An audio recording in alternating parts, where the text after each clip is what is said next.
하나님 말씀 보도록 하겠습니다. 요한계시록 16장 1절부터 21절까지의 말씀입니다. 11절까지 읽겠습니다. 그냥 요한계시록 16장 1절부터 11절까지의 말씀. 저와 여러분이 한 절씩 교독하고 마지막 절은 합독하도록 하겠습니다.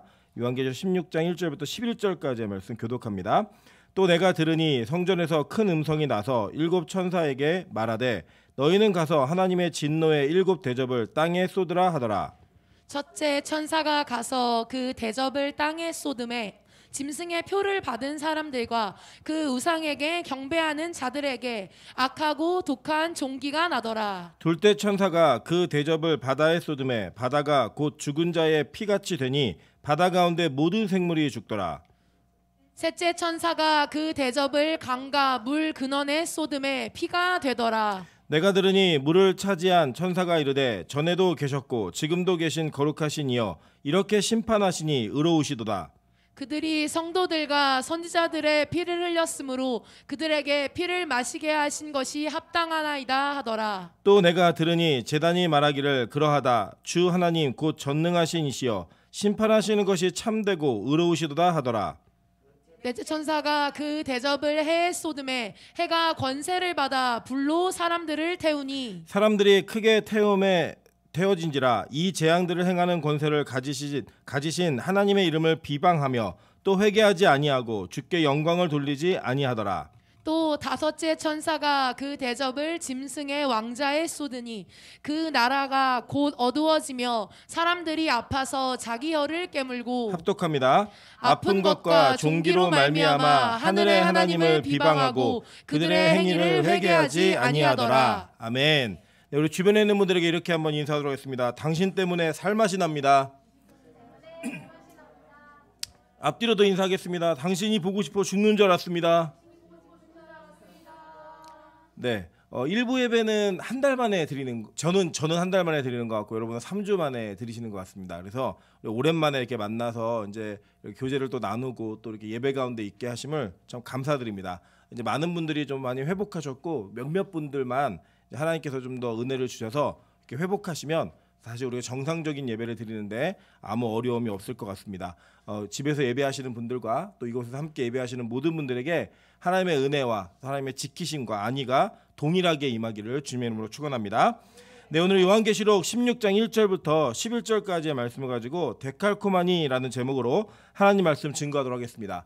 사실 이 오늘 설교 제목은 우리가 요한계시록 4장에서도 다시 한번 이렇게 배웠던 내용이기 때문에 이 동일한 내용들이 있습니다. 사실 요한계시록 전체가 워낙 큰 책이에요. 계시록으로서는 묵시록으로서는 작은 내용이 아닌데다가 이 내용 자체가 구약을 이해하지 못하면 제대로 이해할 수 없는 난해함 때문에 여러분 이게 쭉 배워오셨지만 내가 지금 어디까지 왔는지 잘 모르실 때가 있다라는 거예요. 우리가 보통 보다 보면 등산을 하다 보면 우리가 이렇게 등산을 쭉 올라가다가 이제 어느 지점까지 왔다라는 간간히 표시판이 있어요. 그리고 여기에 위치가 뭐 해발 몇 메다다. 그리고 앞으로 정상까지 몇 미터가 남았다라는 거를 우리가 봤을 때 어떤 느낌이냐면 야, 조금만 더 하면 되겠구나. 뭐 나는 여기까지 왔으니까 한참 더 가야겠구나. 뭐 이런 그 전체적인 일들을 읽는 것에 우리가 마음적으로 안도감이 되고 또 중간중간에 있는 것들을 즐길 수 있는 하나의 동기부여가 되기도 합니다. 중간쯤 왔으니까 이 정도 좀 구경해도 되겠다라고 하면서 휴식을 갖는다든지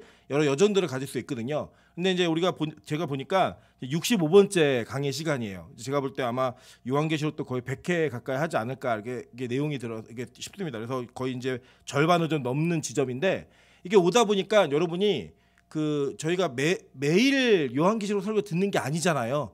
그러다 보니까 이제 앞에 부분에 대한 내용들이 망각되어진 가능성이 상당히 큽니다.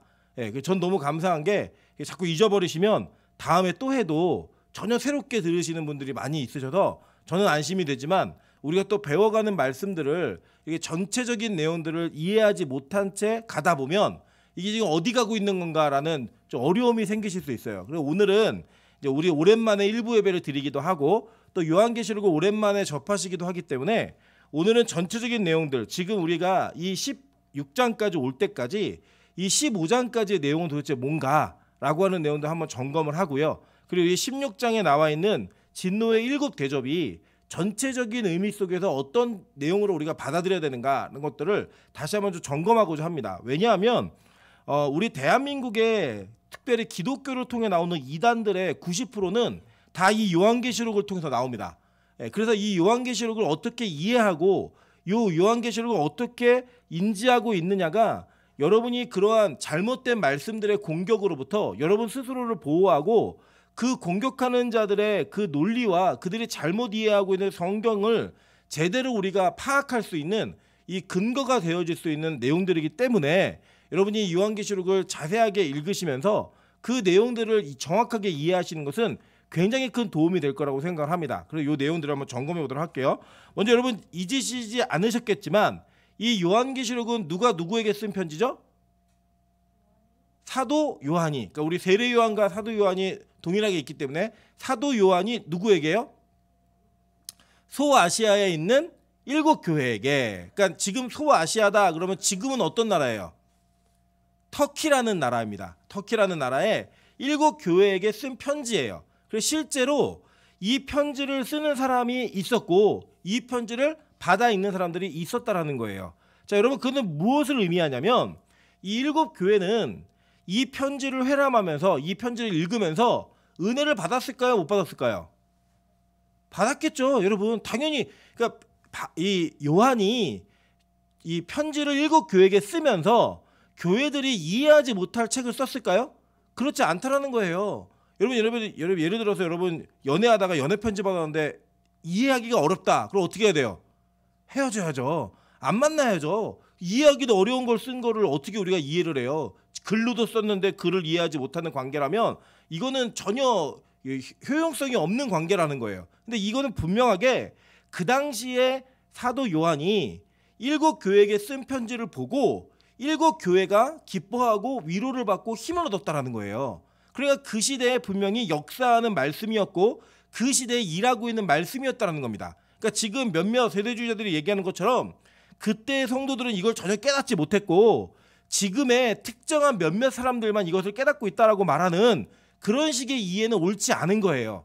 예를 들어서 뭐 신천지의 이만희가 이거 자기만 안다 그러잖아요.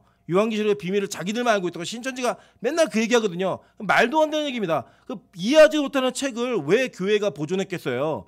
이해할 수도 없는 책을 교회가 왜 그것을 누누이 읽어가면서 은혜를 누렸겠어요? 여러분 그 말도 안 되는 얘기라는 거예요. 그래서 분명한 것은 이것을 썼던 사람과 읽었던 사람들이 그때 당시에 실존하고 있었다. 이거 정확하게 이해하셔야 돼요.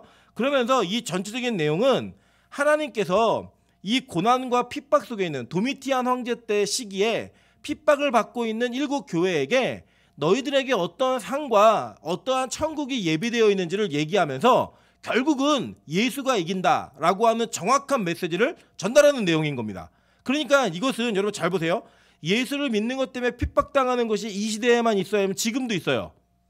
지금도 있잖아요. 우리가 읽어보니까 이것은 성경의 역사, 즉 복음이라는 것이 시작되는 그 역사의 시작전부터 지금까지 이 복음을 듣고 전하고 있는 모든 자들에게 동일하게 있는 내용이에요. 그 핍박이 뭐 개인적인 핍박일 수도 있고 사회적인 핍박일 수도 있고 전체 세계적인 핍박일 수도 있습니다. 그러나 분명한 것은 크고 작음의 그리고 경중의 문제는 분명히 있겠지만 그 핍박에 대한 그 내용들은 복음이라는 것이 우리에게 전달되면서부터 지금까지 끊어지지 않고 계속되어져 왔다라는 거예요.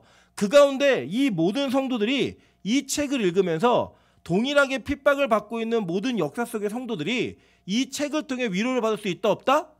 있다라는 겁니다. 그러니까 이 책은 우리에게 위로가 되는 책이라는 거예요. 그래서 이 책 전체는요. 제가 오늘 간지에다가 전체 개요를 좀 놨는데 계시록 1장 1절부터 8절까지는 들어가는 말이에요. 그래서 이게 뭐 얘기하는가 하면 이 책을 받은 사람, 이 계시를 받은 요한이 누구인지 그리고 이거 어떤 사람이 지키는 자가 복을 받는다. 이런 것과 이것이 계시로 나에게 임했다. 이런 내용들을 소개하면서 쭉 이야기하는 내용들 연결돼 있는 거예요. 그러면서 계시록 1장 9절부터 3장 22절까지는요.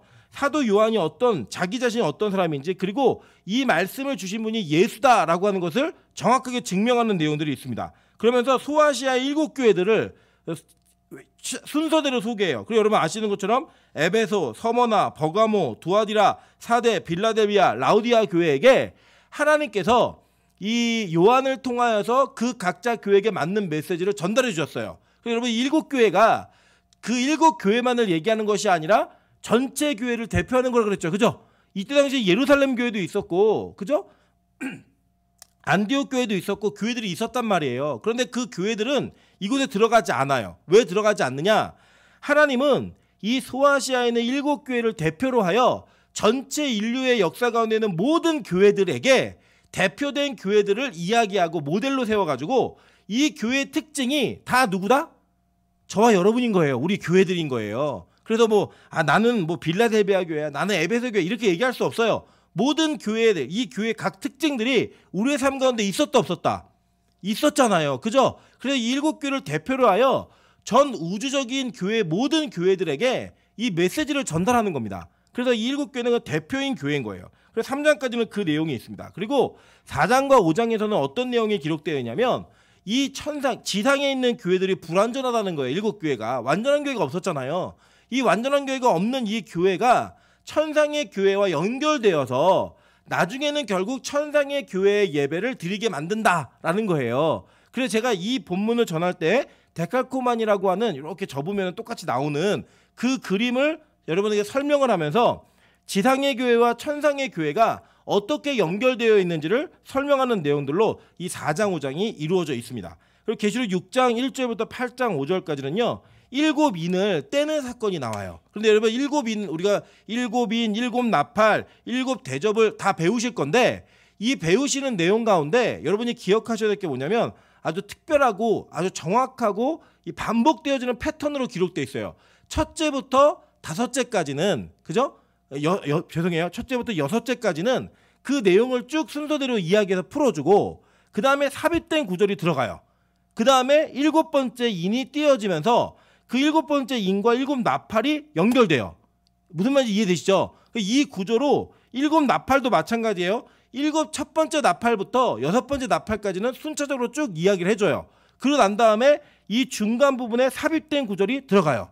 그리고 난 다음에 바로 이어지면서 대접 제한과 이어지는 장면으로 기록되어 있다는 것을 말씀을 드렸어요. 이게 계속되는 패턴으로 똑같이 7인, 7나팔, 7대접의 연결고리가 모두 이런 식으로 이루어져 있다는 겁니다. 그래서 7인에 대한 내용들이 6장까지가 기록되어져 있고요. 7장에는 삽입 부분이 들어가는데 이 삽입 부분에는 무슨 내용이 있느냐? 바로 지상의 교회와 천상의 교회가 어떻게 하나님께 예배하게 되는가, 어떻게 완성되어지는가, 이것을 설명하고 있는 내용들로 기록되어 있습니다. 그리고 난 다음에 7번째 인이 나오면서 7번째 인과 7나팔이 연결되어집니다. 그래서 7나팔이 연결되어져서 8장부터 9장까지는 7나팔이 첫째 나팔부터 6번째 나팔까지 쭉 기록되어 있고요. 그 다음에 이 10장 1절부터 11장 14절까지는 이 삽입 부분이 있어요. 그 부분이 어떤 내용이냐면 요한과 교회에 대한 증거예요. 말씀 받아 먹어라. 이거 기억나시죠, 여러분? 그 내용들이 기록되어 있으면서 이 7나팔의 마지막 그 나팔까지 이어질 때까지 삽입 부분이 들어가 있고 11장 15절부터 19절까지는 7번째 나팔에 대한 이야기가 나오고 있습니다. 그 다음에는요. 계시록 12장으로 이어지면서 7인의 재앙과 7나팔의 재앙, 그 다음에 삽입 부분이 나와요. 전체 그림 속에서. 그 삽입 부분이 어떤 내용이냐면 여러분이 아시는 것처럼 하늘에 전쟁이 있어서 옛뱀 큰 용 마귀 사탄이 땅으로 내어 쫓겨왔고 이 내어 쫓겨온 이 마귀가 이 모래 위에 서서 누구랑 싸우죠? 여자를 핍박하죠. 이 임신한 여자를. 그 임신한 여자가 해산할 때 그 아이를 집어삼키려고 하는 장면이 나와요. 그걸 얘기해 주면서 복음의 전체적인 내용들을 핵심적으로 그림 언어로 이미지로 다 표시를 해줍니다. 그래서 결국에 이 교회는 이 여자는 누구였어요? 교회였고 그 아이는 누구예요? 예수 그리스도였고 이 예수 그리스도를 태어나지 못하게 하기 위해서 악한 마귀가 계속 공격하는 모습이 있었지만 결국엔 이 아이가 태어나게 되죠. 그죠? 그리고 이 태어난 아이를 통하여서 복음이 어떻게 이루어지는가, 여자의 후손이 어떻게 이 복음을 이어가는가를 설명하고 있고 그 뒤에 2마리의 짐승이 있어서 하나 바다에서 올라오고 이 바다에서 올라온 짐승에게 명령하는 짐승이 나와가지고 누구를 흉내낸다 그랬어요? 하나님과 예수 그리스도의 관계를 흉내내면서 이 모조품이 되어진 악한 마귀가 666이라는 숫자로 표시된 이 악한 마귀의 총체적인 실체가 어떻게 이루어지고 있는지를 설명을 합니다. 그런 다음에 그 뒤에 나오는 내용이 뭐였어요? 14만 4천의 승리자들은 결국에는 새 노래를 부르면서 승리하는 자가 될 것이다 라고 이야기했죠. 그죠? 그런데 이제 마지막 수확이 있어서 두 가지의 수확이 있었죠. 예. 이게 밀을 추수하는 수확이 있었고 포도의 수확이 있었잖아요. 그죠? 그래서 구원받은 자들과 그리고 심판받는 자들의 구분이 명확하게 이루어진다라고 하는 내용까지가 이 14장의 내용이에요. 그리고 이제 15장에는 여러분이 아시는 바처럼 이 마지막 재앙에 대한 것들을 설명하면서 성전의 내용을 모티브로 해가지고 이 성전을 통해서 어떻게 하나님의 영광이 완성되어지는가를 설명하는 겁니다. 그리고 나면서 일곱 대접과 이어지는 거예요. 자, 이해되셨죠? 무슨 말인지. 이게 왜 여러분 이게 어렵냐면 그냥 이 당시의 문학 패턴이에요. 이게. 그러니까 여러분 이게 이렇게 쉽게 이해하시면 됩니다. 옛날에 우리나라에는 그 노래를 할 때 어떤 노래만 있었냐? 30년대 막 이럴 때는 그냥 그 뭐 일하면서 뭐 어야 디야 뭐 이런 거 그냥 했어요. 그냥. 그러다가 이제 선교사님들이 우리나라에 들어오셔갖고 찬송가를 가르쳐줬어요. 찬가를. 가르쳐준 그 찬송가에다가 곡조를 붙여갖고 노래를 부르면서 트로트라는 게 생기고 뭐 민중가요가 생기고 지금까지 대중가요가 쭉 내려왔는데 잘 보시면 여러분 예를 들면 지금의 청년들이나 아이들은 트로트를 부르면 재미가 있어요 없어요? 별로 재미가 없어요. 감동이 없다고요. 얘네들 힙합을 들어야 감동이 있어요. 힙합을 들어야 막 멋있고 막 랩을 하는 사람이 쭉 나와갖고 막 랩을 멋있게 하면은 어른들은 알아들으세요 못 알아들으세요? 못 알아들어요. 저는 무슨 말인지 모르겠어요. 랩을 하면요 그 부분은 한국말인데 영어처럼 들리고 영어인데 한국말처럼 들리는 아주 희한한 느낌이 있어요. 근데 애들은 그거 좋아해요 안 좋아해요? 되게 좋아요. 그게 음악이래요. 그게 무슨 음악이에요? 그 미쳐갖고 주절주절 거리는 거지. 어른들은 그렇게 생각한다고요. 어른들은. 그러니까 이 당시에 그 계시록 묵시 문학은 지금의 사람들이 문학적으로 이해하기가 쉽다 어렵다? 어려워요. 이해하기 참 어려워요. 편지도 왜 이렇게 이상하게 쓰는지 왜 이런 패턴을 이용하는지 우린 잘 몰라요. 그리고 왜 그게 안 와닿는 거죠. 근데 이 당시에 이렇게 쓰는 건 뭐냐면 강조법이에요. 계속적으로 반복되어진 패턴을 얘기하면서 이거 진짜 이루어지는 일이야. 이거 진짜 벌어지는 사건이야. 라고 하는 것들을 강조하는 내용들로 이루어져 있다라고 보시면 되는 거예요.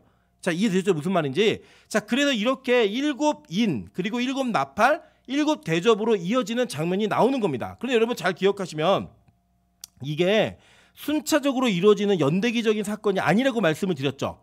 예, 기억 안 나세요? 자, 우리가 이제 이것도 제가 예화로 설명을 드렸는데 우리가 그림을 볼 때 우리 시야에 딱 들어오는 그림도 있어요. 그죠? 근데 어떤 그림은 이쪽 벽부터 저쪽 벽까지 쭉 둘러서 여기 그림이 그려져 있다. 그럼 한눈에 들어와요? 안 들어와요? 안 들어오죠. 그죠? 그래서 이걸 어떻게 우리가 봐야 돼요? 이게 띄엄띄엄 봐야지만 이 그림 전체가 뭘 의미하는지를 알 수 있겠죠. 그죠? 그러니까 이거를 이 일곱 인과 일곱 나팔과 일곱 대접은 다 요 입체적으로 전체적인 하나님의 종말의 메시지와 그 종말이 어떻게 이루어지는지 설명하고 있는데 띄엄띄엄 볼 수 있게만 만든 거예요.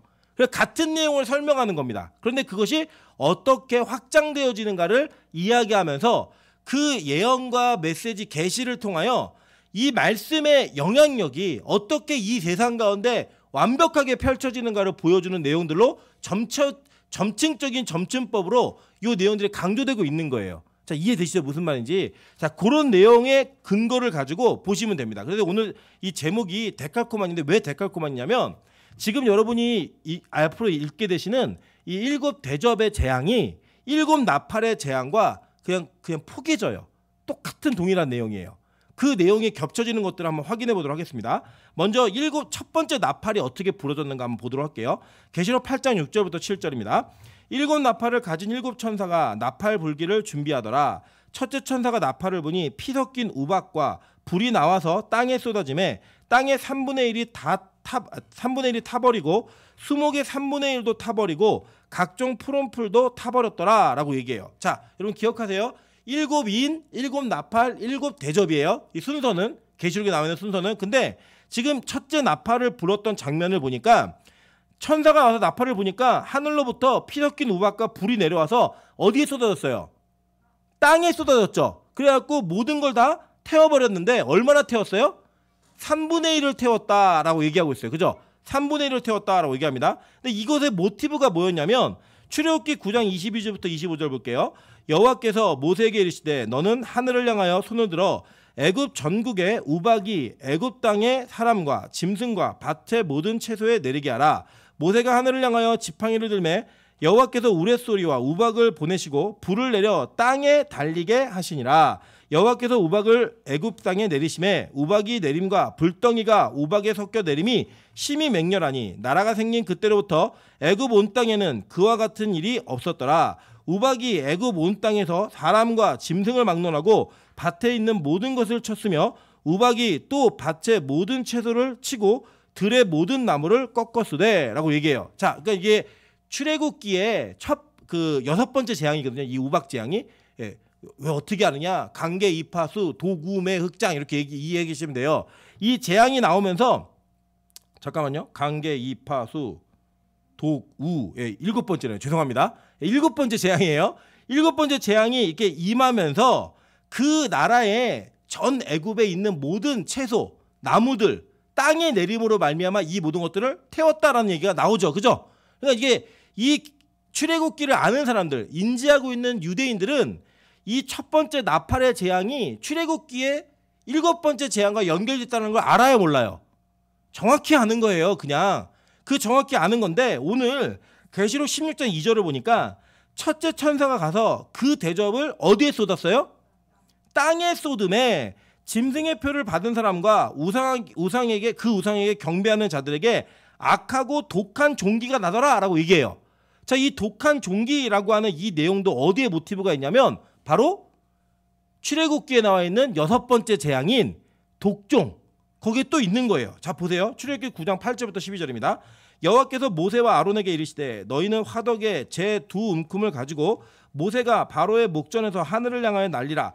그 재가 애굽 온 땅에 티끌이 되어 애굽 온 땅의 사람과 짐승에게 붙어서 악성 종기가 생기리라. 그들이 화덕의 재를 가지고 바로 앞에 서서 모세가 하늘을 향하여 날리니 사람과 짐승에게 붙어 악성 종기가 생기고 요술사들도 악성 종기로 말미암아 모세 앞에 서지 못하니 악성 종기가 요술사들로부터 모든 애굽 사람에게 생겼습니다. 그러나 여호와께서 바로의 마음을 완악하게 하셨으므로 그들의 말을 듣지 아니하였으니 여호와께서 모세에게 말씀하신과 같더라라고 이야기해요. 자, 보니까 지금 6번째, 7번째 재앙이 이 첫 번째 나팔과 첫 번째 대접의 재앙과 포개에서도 나오죠. 그죠? 연결되어져서 그러니까 출애굽기에 있는 그 재앙들이 같이 포개에서도 나오고 있는 거라는 거예요. 그러니까 이걸 유대인들은 바로 알아요, 몰라요?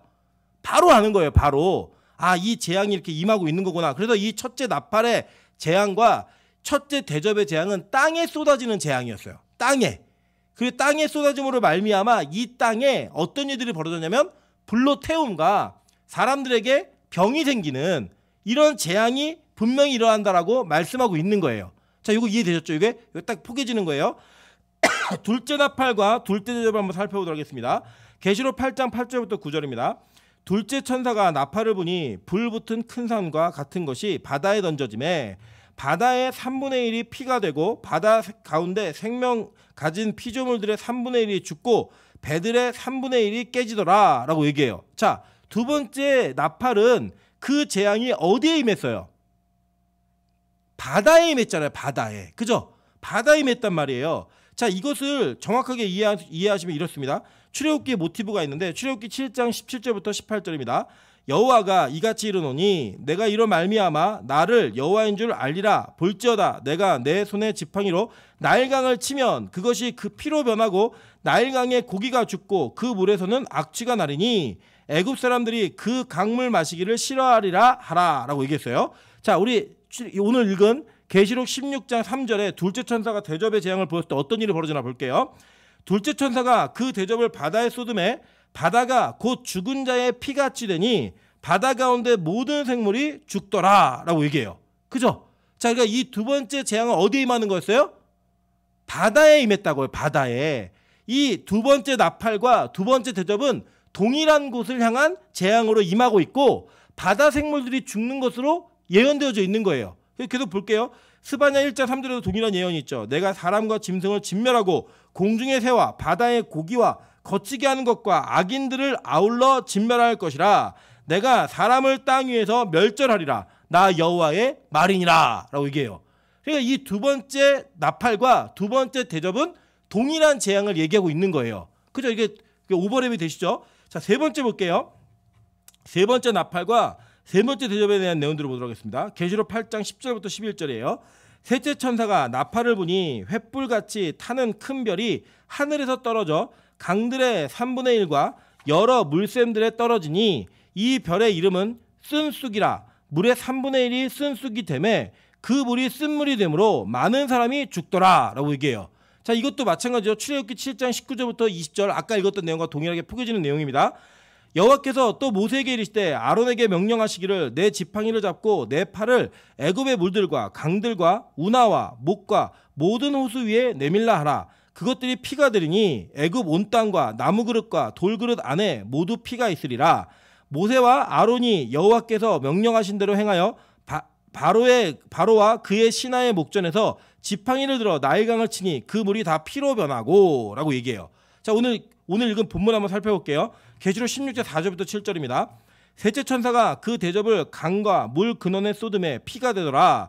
내가 들으니 물을 차지한 천사가 이르되 전에도 계셨고 지금도 계신 거룩하신 이여 이렇게 심판하시니 의로우시도다. 그들이 성도들과 선지자들의 피를 흘렸으므로 그들에게 피를 마시게 하신 것이 합당하나이다 하더라. 또 내가 들으니 제단이 말하기를 그러하다. 주 하나님 곧 전능하신 이시여 심판하시는 것이 참되시고 의로우시도다 하더라 라고 얘기해요. 자, 이게 똑같죠, 그죠? 아주 포개지죠. 여러분 이거 잘 보세요. 우리가 이제 출애굽기를 배우고 있잖아요. 이제 오늘 출애굽기 본문이 이제 7장을 들어가고 있고 7장에 이제 이어져서 첫 번째 재앙이 막 시작이 돼요.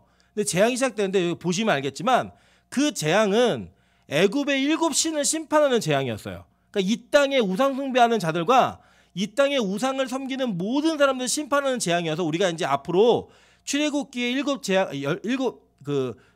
10가지 재앙을 배우면서 하나님이 그 10가지 재앙을 통해 애굽의 신들을 어떻게 심판하시는가를 볼 거예요. 그러니까 이게 출애굽기의 10가지 재앙의 그 심판의 모티브가 요한계시록에 그대로 들어오는 거예요. 그래갖고 요한계시록에 나타나는 나팔의 재앙과 대접의 재앙이 결국에는 뭘 하게 해요? 이 땅에 있는 우상숭배와 우상들과 우상숭배하는 자들에게 그 심판이 임하는 거예요. 그래서 점점점 완성되어져 가는 거죠. 그래서 마지막 종국에는 그 출애굽기에 예언되어진 심판, 이렇게 보여진 거죠. 그 보여진 모형적인 그 심판이 계시록 마지막 주님이 재림하시는 때 어떻게 완성되는가를 보여주는 거예요. 자, 볼게요. 여기서 보시면 이런 거예요. 첫 번째 재앙이 뭐였죠?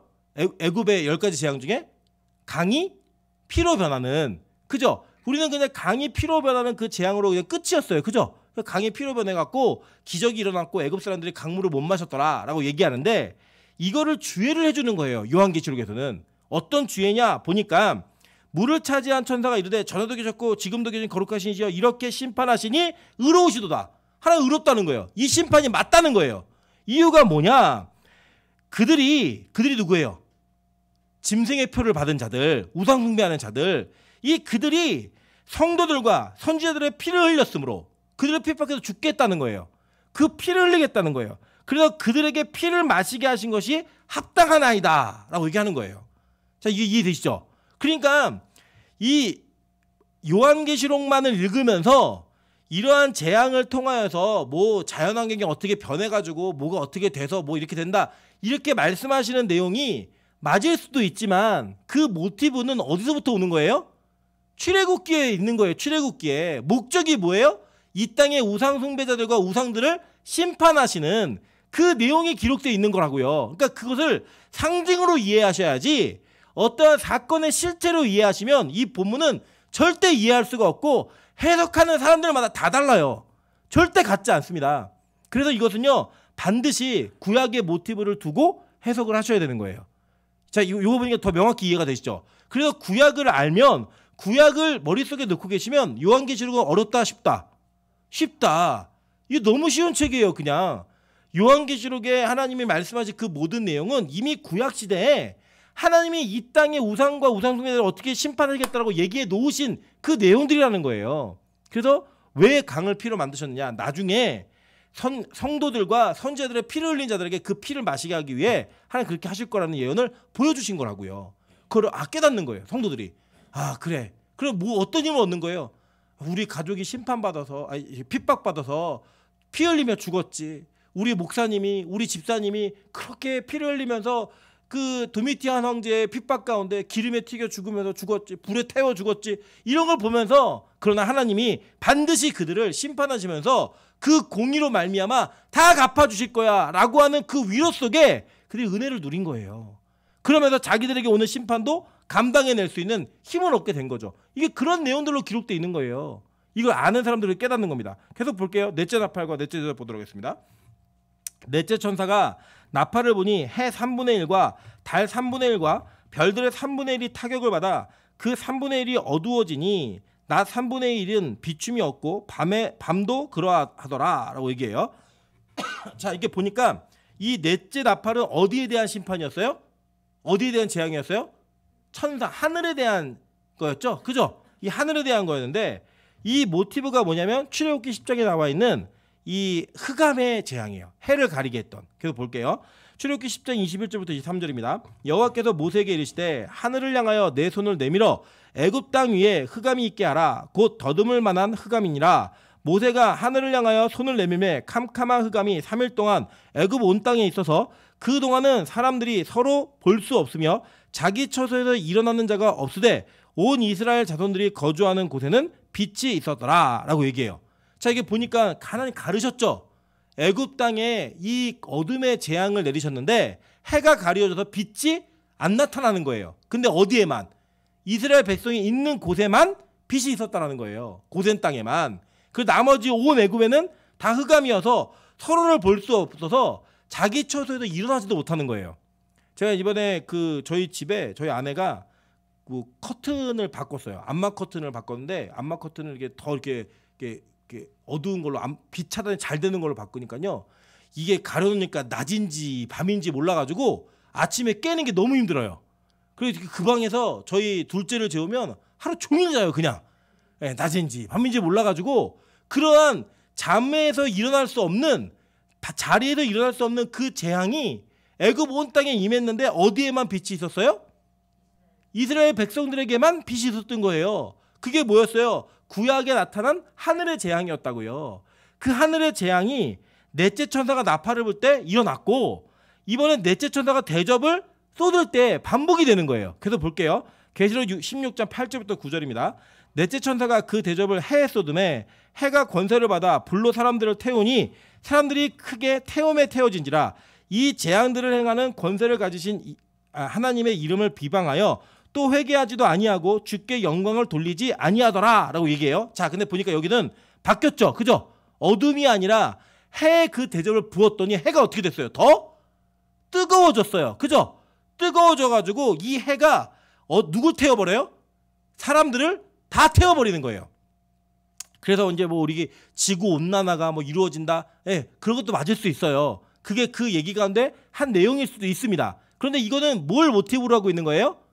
천상계를 심판하시고 그 천상의 재앙을 부으신 이 출애굽기의 이 재앙이 넷째 나팔에도 그리고 넷째 대접에도 반복돼서 일어나는 거예요. 천상계에 있는 그 재앙으로. 그래서 이 재앙 때문에 사람들이 크게 태움에 태워지는데 이 사람들이 어떻게 해요?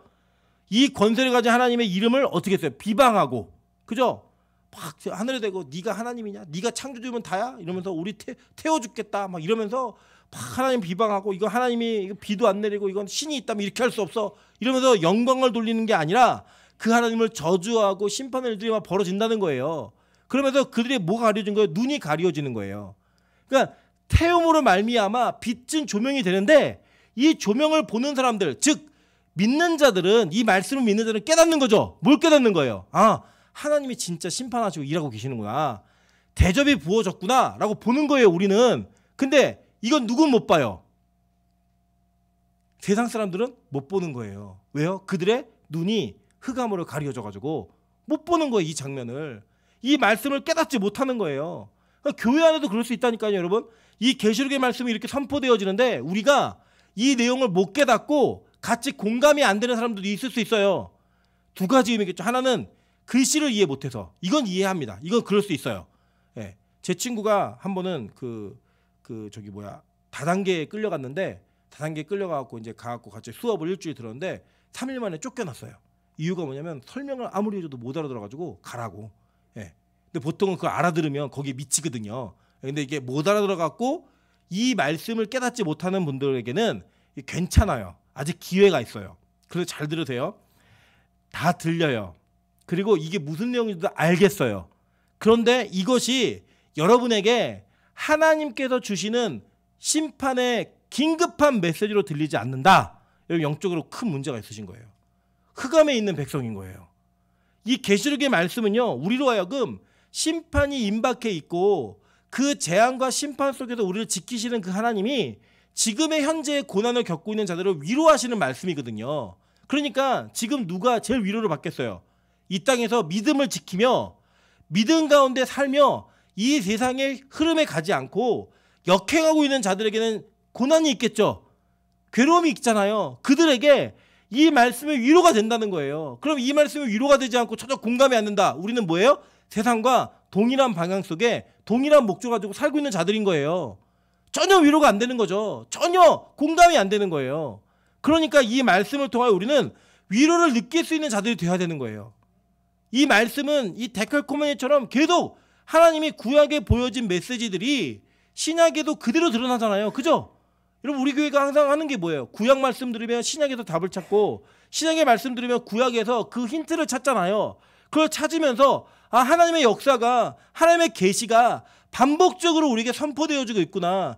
그 선포되어지는 말씀은 우리 인생 가운데 우리 삶 가운데 반드시 이루어지겠구나. 이걸 통하여 복음에 대한 확신을 갖는 거. 그게 우리 빛가서공교회가 가장 강력하게 갖고 있는 장점이에요. 장점.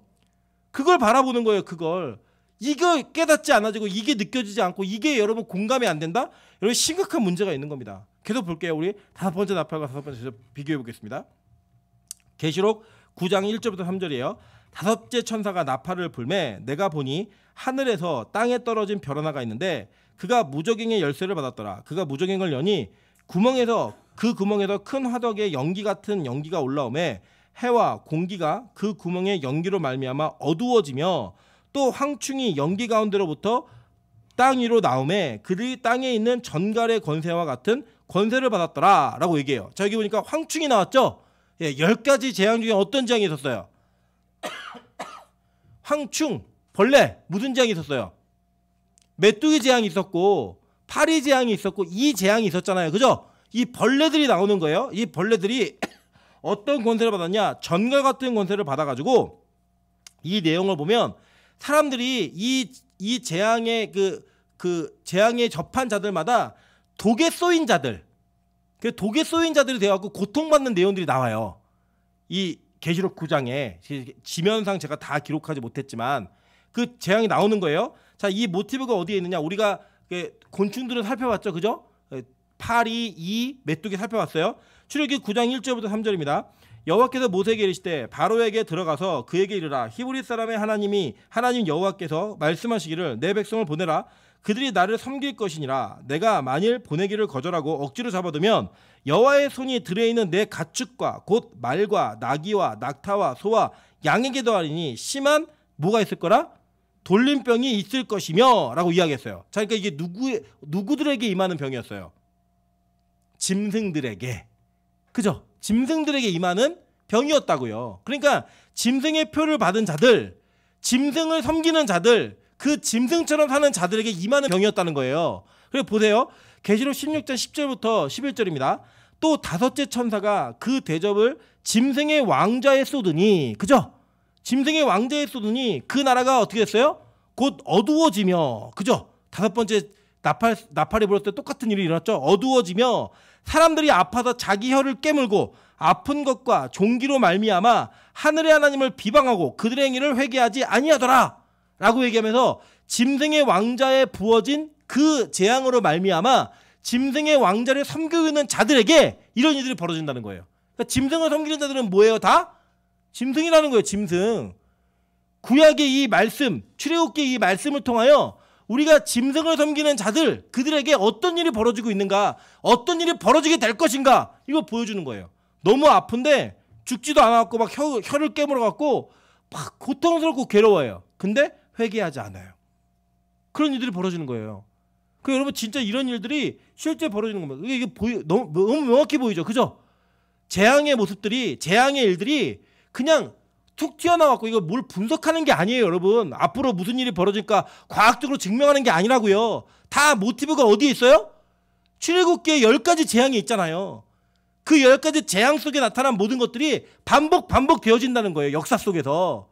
하나님의 계시 속에서 완성되어진다는 거예요. 결국에는 하나님이 이거 보시면 돼요. 지금 너무 제가 결론 일찍 말씀드리는데 이거예요, 여러분. 10가지 재앙을 통해서 하나님이 하신 일이 뭐예요? 에? 자기 백성인 이스라엘 백성들을 어디로부터? 애굽으로부터 건져내셨잖아요. 그죠? 그러면 7 대접, 그죠? 7 나팔, 7 인, 이 모든 것들이 결론적으로 증명하고자 하는 건 뭐겠어요? 하나님의 백성을 이 땅으로부터 하나님의 나라로 구원하는 그 내용이 기록되어 있는 거예요. 쉽죠? 어렵지 않잖아요. 이렇게 보시니까. 제가 원래 결론을 먼저 얘기해버렸네요. 흥분해가지고. 네. 잘 알아듣고 계시죠, 지금? 네. 그 결론으로 계속 치닫고 있는 거예요, 이게. 그래서 결국에는 이 구약에는 모형으로 보여지고 우리가 아직 종말 전에 이 시간이라는 종말의 타이밍 전까지는 이러한 사건들이 크고 작은 사건들 속에 여러분의 생활 속에 있는 거예요. 말씀의 응답이 있는 것처럼 계속 일어나는데 종국의 주님의 재림 때에는 이게 완성되어진 모습으로 일어난다라고 하는 것을 요한계시록에 설명하고 있는 거라고요. 네. 그러니까 우리가 뭐 새로운 말씀, 뭐 신비한 말씀 이런 거 없어요. 그냥 구약에 말씀되어진 예언이 완벽하게 완성되어질 것, 그 과정을 계시의 역사를 우리가 살고 있는 거예요. 우리는 보면서 이야 진짜 구약에 하신 하나님의 말씀이 지금 이 시대에도 실존하고 있고 앞으로 이것이 미래에도 반드시 이루어지겠구나 이걸 보는 거예요. 그래서 그걸 믿는 거라고요. 그 믿음을 위해 우리가 이 본문에 있는 거지 뭐 비서를 깨달아서 남들이 깨닫지 못하는 걸 뭘 알아가지고 뭐 대단한 걸 얘기하는 이단돼요. 이단. 그렇게 얘기하다 다 이단 됐잖아요. 네? 그 대표적으로 이만희 그죠? 그 사람 이거 요한계시록 자기가 특별하게 해석해갖고 자기만 안다고 뭘 자기만 알아요. 헬라 히브리어도 모르는 사람이. 제가 지난주에도 말씀드렸죠, 여러분. 명심하십시오. 신천지의 분들이 여러분 그러니까 우리가 두 가지는 좀 부끄러워야 되는 것 같아요. 그분들에게 보면서 신천지에 있는 분들은요 말씀을 달달달 외워요. 왜 외우냐? 그들은 그렇게 외워서 시험을 해서 합격을 해야만 천국을 가요. 그러니까 얼마나 열심히 외우겠어요. 시험에서 좋은 점수를 받으려고 달달달 외워가지고 어떻게 외우냐면 잘못되어진 교리에 맞는 말씀들을 짜집기로 해갖고 외워요. 달달달 외워서 그거를 달달달 얘기하니까 우리가 놀래요. 왜 놀래느냐? 말씀 되게 많이 안 해? 이렇게 놀란다고요. 근데 여러분 그분들은 성경 전체를 아시는 게 아니고요. 그렇게 몇몇 자기들이 잘못된 교리를 증거하기 위해서 짜집기로 딱딱딱 끊어온 것들만 달달달 외우는 거예요. 근데 놀라운 사실은 이게 한글 개역 성경에만 적용이 돼요. 한글 개정으로 넘어오면 이게 적용이 안 돼요. 단어가 바뀌어가지고. 그러니까 그들이 그래서 한글 개역 성경만 보는 거예요. 그 성경 아닌 거 아무것도 안 봐요. 영어 성경, 히브리 헬라 성경 인정을 안 해요. 한글 개역 성경만이 진짜라고 얘기하는 거예요. 그래서 얼마나 멍청한 사람들이 다 번역된 성경인데 그래서 그걸 달달달 외웠고 말하니까 우리가 쫄아요. 왜 쫄느냐? 우리 말씀 잘 모르니까. 여러분 정확히 아셔야 돼요. 여러분 제가 여러분이 달달달 외우는 걸 원하진 않아요. 근데 그게 뭐가 잘못됐는지를 아셔야 돼요. 이게 뭐가 잘못됐는지 얘기할 수 있어야 된다고요. 그걸 얘기를 하시면 그분들이 놀래요. 왜? 자기들은 평소에 전혀 듣지 못한 얘기니까. 전혀 알지도 못한 얘기니까. 그런데요 이분들이요 진짜 열심히 전도해요. 진짜 열심히 전도해요. 자기들의 의를 여러분 한번 생각해 보세요. 신천지 교회 집사가 일반 교회 목사에게 문자를 보내서 전도를 한다? 여러분 이거 대단한 열심 아니에요? 우리가 저와 여러분이 언제 한번 다른 타 종교의 수장에게 그래도 목사급 되는 뭐 주지 스님이라든지 여러분 뭐 신부라든지 뭐 이런 분들에게 복음 제대로 전해보신 적 있으세요? 없잖아요. 제가 이번에도 참 부끄러움을 느꼈던 게 뭐냐면 어떤 대통령 후보를 지지하는 한 지지자가 새벽 2시 반에 아무도 없는 거리에서 자기가 지지하는 후보의 그 팻말을 가슴에 걸고 차도 다니지 않는 거리에서 인사를 하고 있어요. 복음도 아니고 자기가 정치적으로 지지하는 그 사람이 대통령을 좀 뽑아달라고 새벽 2시 반에 아무도 지나가지 않는 거리에서 그 홍보 활동을 하고 있더라고요. 여러분 우리 그래 본 적 있나요? 복음을 전해보려고 진짜 최선을 다하면서 말씀의 구절을 외워서 누군가에게 말씀을 전해야겠다고 한번 여러분 작정하시면서 새벽 2시 반에 복음 전해보신 적 있으세요? 없잖아요. 우리 일생에 그런 열심과 그러한 최선과 그러한 소망이 없었다면 우리는 비진리를 들고 진리처럼 살아가는 자들에 비해서 우리는 진리를 들고 비진리를 사는 사람들과 다름이 없는 삶을 사는 거예요. 얼마나 부끄러워요. 얼마나. 여러분 저는요 다른 거 없어요. 여러분 이 오늘 요한계시록은 특별한 내용을 전하기 위함이 아니라 여러분 복습하고 앞으로 진행되는 내용이 어떤 것을 근거로 해서 진행되는지를 알려드리기 위한 이게 워밍업 작업이었어요. 작업이었는데 이 작업을 통해 여러분 정말 깨달으셔야 될 건 뭐냐면 야 성령 진짜구나. 나 이렇게 믿으면 안 되겠구나. 내가 이 땅을 살면서 세상과 같은 방향으로 살아서 이 메시지가 안 들리는 그런 모습을 살면 안 되겠구나. 이것을 깨달아야 된다는 거예요. 이것을. 그걸 깨달아야 진짜 우리가 말씀 앞에 서는 자들이라는 거예요. 계속 우리 2가지 더 마칠게요. 6번째 나팔과 6번째 대접입니다. 계시록 9장 13절부터 16절입니다. 여섯째 천사가 나팔을 불매 내가 들으니 하나님 앞 금제단 넷불에서 한 음성이 나서 나팔 가진 6째 천사에게 말하기를 큰 강 유브라데에 결박한 네 천사를 놓아주라 하매 네 천사가 놓였으니 그들은 그 년 월 일시에 이르러 사람 3분의 1을 죽이기로 준비된 자들이더라. 마병대의 수는 2만만이니 내가 그들의 수를 들었노라 라고 얘기해요. 여러분 잘 기억 안 나시겠지만 제가 이걸 설명드리면서 그 파르티안의 사람들을 얘기한 적이 있어요. 활 잘 쏘는 사람들. 여러분 말을 타면서 뒤를 보면서 활 쏘는 그림 보신 적 있으시죠? 그 내용이 파르티안 사람들의 활 쏘는 법이었어요. 그래갖고 이 로마 사람들이 그 당시에 파르티안의 군대를 되게 무서워했어요.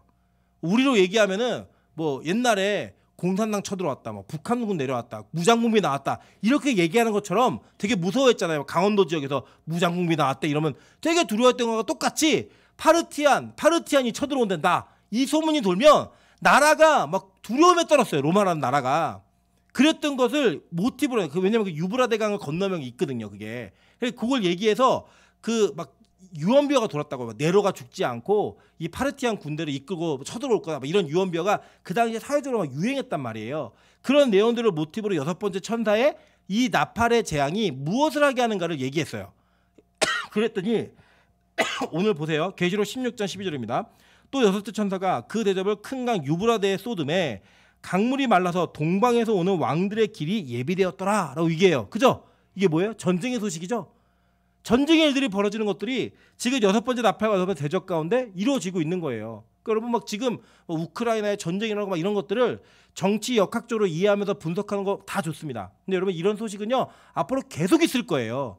뭐 어떤 분들은 이 세대주의자들은 이 전쟁이 세계 전쟁으로 이어져 가지고 뭐 마지막 종말이 왔다 얘기하는 분도 계시더라고요. 그렇게 해석하는 거 아니에요. 그냥 전쟁은 계속 있을 거예요. 계속 있을 거고 마지막 재앙은요, 여러분 마지막 재림은요, 마지막 심판은요 이 땅의 무기로 오지 않아요. 뭐 핵전쟁 이런 걸로 오지 않아요. 주님이 하나님의 능력으로 하나님의 권능으로 이 땅의 마지막을 심판하세요. 믿으십니까? 이 땅의 무기로 오는 게 아니라고요. 주님이 직접 심판하신다고. 직접 소돔과 고모라에 유황불을 내리셨던 것처럼 그 불의 심판을 직접 하신다고요.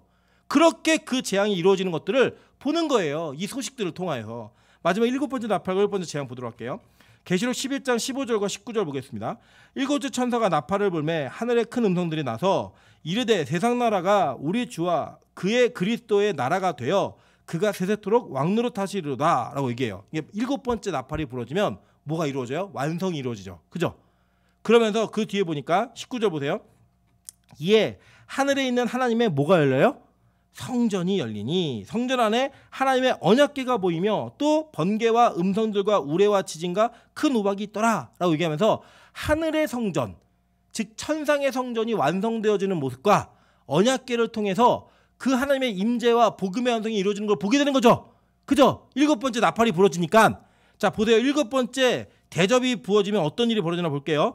계시록 16장 17절입니다. 7째 천사가 그 대접을 공중에 쏟음에 큰 음성이 어디로부터 나요? 성전에서 보좌로부터 나서 이르되 되었다 하시니 뭐예요? 다 이루었다. 똑같은 말이에요. 되었다. 완성되었다 라는 거예요. 그 뭔지 아시겠죠 이제? 그냥 계속 반복적으로 이 메시지는 하나님의 나라가 마지막 나팔이 부러질 때, 마지막 대접이 부어질 때 어떻게 된다? 완성된다는 거예요. 이 땅 가운데. 그러니까 뭘 기다리라는 거예요? 7번째 나팔을 기다리라는 거예요. 7번째 대접을 기다리라는 거예요. 여러분 이걸 보세요. 이 땅의 삶을 살았던 자들에게는 7번째 나팔과 7번째 대접은요, 완벽한 재앙이에요. 완벽한 재앙이라고요. 그런데요, 이 땅에서 하늘의 방어대로 살았던 자들에게는요, 7번째 나팔과 7번째 재앙이, 이 대접이 완벽한 완성이고 완벽한 구원이에요. 그게 이루어진다는 거예요. 여러분 우리 이거 믿으며 사는 겁니다. 이 역전성을 믿으며 사는 거예요. 그래서요, 여러분 세상 가운데 여러분이 가지고 있는 개인적인 상황과 상태를 통해 맨날 넘어지고 낙심하고 이런 분들에게요, 요한계시록은 경각의 말씀과 위로의 말씀이 되는 거예요. 아, 나 이렇게 살면 안 되겠구나. 내가 정신 바짝 차려야겠구나. 동시에 정신 바짝 차리고 살면 힘들어요, 안 힘들어요? 힘들잖아요. 여러분 솔직히요, 말씀 안 듣고 복음대로 안 살면 쉬워요. 이 땅의 삶은요. 근데 이 땅의 삶을 말씀대로 복음대로 살려고 하니까 쉬워요, 어려워요? 어려워요. 괴로워요. 근데 그 괴로움의 끝에 7번째 나팔과 7번째 대접 가운데 뭐가 있다? 큰 구원, 완성된 구원이 있다는 거예요. 그걸 믿으면서 사는 거예요. 오늘 요한계시록은요, 이제 마지막 진노 7 대접을 소개하면서 이 7 대접이 부어짐으로 말미암아 이제 되었다라고 하는 그 됨이 무엇을 이루게 하는가, 무엇을 완성시키는가, 이걸 보여주는 거예요. 그걸 얘기하고 있는 거예요. 그걸 믿으면서 저 여러분이 하나님의 나라를 소망하고 그 나라를 꿈꾸며 살아가는 우리 빛가서금교회 성도 되시기를 주님의 이름으로 축원합니다. 오늘 이제 같이 한번 찬양으로 기도합니다. 우리 이게 인내성이